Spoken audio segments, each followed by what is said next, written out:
When Bungie set out to make Destiny, the phrase that was tossed around constantly was that Destiny was going to be a 10-year experience. Well, now with how Destiny 2 is launched, that 10-year experience seems like it is going to be 3 separate 3-year experiences. And that seems like the worst way to go about this.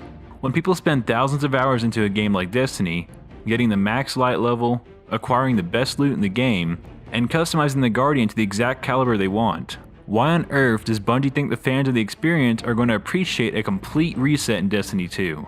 Where not only is all the previous content gone, and the story seems to be disjointed, but the biggest issue for many is that Bungie tried to fix things that didn't need to be fixed.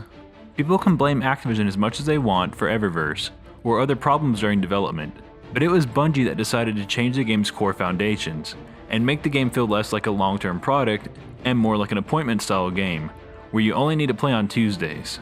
What Bungie decided was, we can't do this anymore. This is just too much.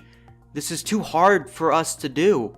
The tools that we work with are really hard to deal with. It's hard for us to make this much content. It's just hard making content in general. And they said, we are going to do a drip feed of smaller stuff. We're going to put up the Eververse and sell microtransactions and make money that way. And Activision said, okay. It would seem that this lack of any form of meaningful content within Destiny 2 was a direct result of Bungie's inept actions and greedy laziness as opposed to anything else.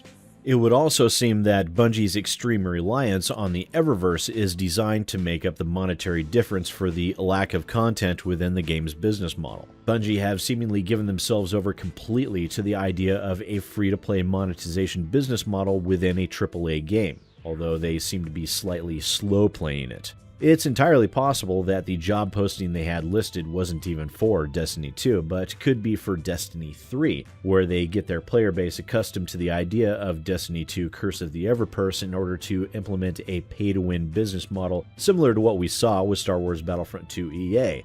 They will have years to be able to continue to produce exceptionally shallow content in order to feed their publishers' coffers and meet their contractual obligations, and also at the same time garner the added side benefit of being able to numb players to the Eververse storefront before Destiny 3 comes out.